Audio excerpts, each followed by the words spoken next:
What's up, everyone? Welcome to the Power Play with CJ. To focus in on the Pittsburgh Penguins electing to keep Daniel Sprong in the NHL and what it means going forward for the Pens and Sprong. I was of the mindset letting him do another year in Charlottetown would be best for his development, and I'm still of that mindset. He's playing third line minutes with the Pens, skating with Bonino and Kunitz in practice this week, so not a bad line to skate with.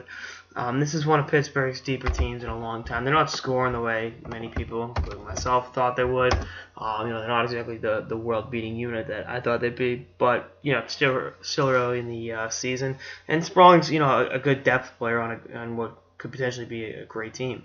So you look at it from that perspective, but I just think having him in the queue in the CHL, getting consistent minutes in different situations is, I think, conventionally better for his development, more advantageous to him becoming a great top six forward in the NHL.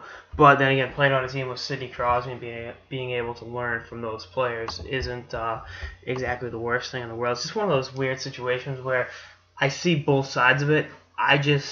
With prospect development, I like to be a little more cautious, and if they need time in the minor leagues, then give it to them. I think that's best for development. I mean, you can make the argument the CHL, AHL, NHL agreement where teenagers can't play in the A if they're drafted out of the CHL comes into play here, because I think sometimes Wilkes-Barre probably could be better, but looking at the way things are, letting him season in the queue this season, I don't think would be the worst thing in the world. But I think you look at the on-the-job training, if you will, being able to play in different situations with that you want to play in otherwise, like third line minutes in the NHL. A little more defensive responsibility, but you can still be an unconventional third line with puck possession and all that. And Kunitz and Bonino are two pretty good players. Bonino, former national champion at Boston University. So again, he's been the one prospect I've really weighed on, monitored and kind of gone back and forth with, because if you saw my mock drafts, he graded out as a first-round pick. Fell to the second round. Pittsburgh said thank you very much, and they do it seems like every year they draft a forward pretty high, and it's like, this guy's gonna be playing with Crosby and Malkin in the long term, and said about Bo Bennett and a lot of other guys. And I think if Bennett can stay healthy, maybe, but playing with highly skilled players isn't as easy as just going out there and playing with them.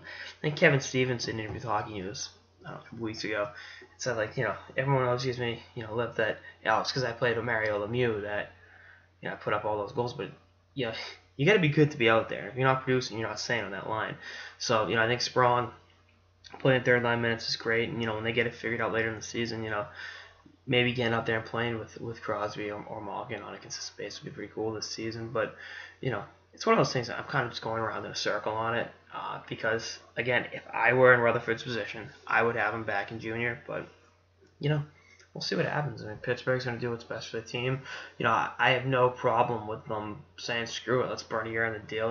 Let's not worry about 2-3 years from now when we think this kid in the lineup gives us the best chance to win. But, he looks good now, but come 40, 50 games in, playing against the best competition in the world, there's that rookie wall.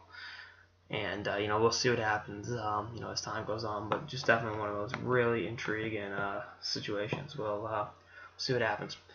Anyway, that's all I got in sort of the Power Play with CJ. Stay tuned for episodes throughout the season and beyond. Later, guys.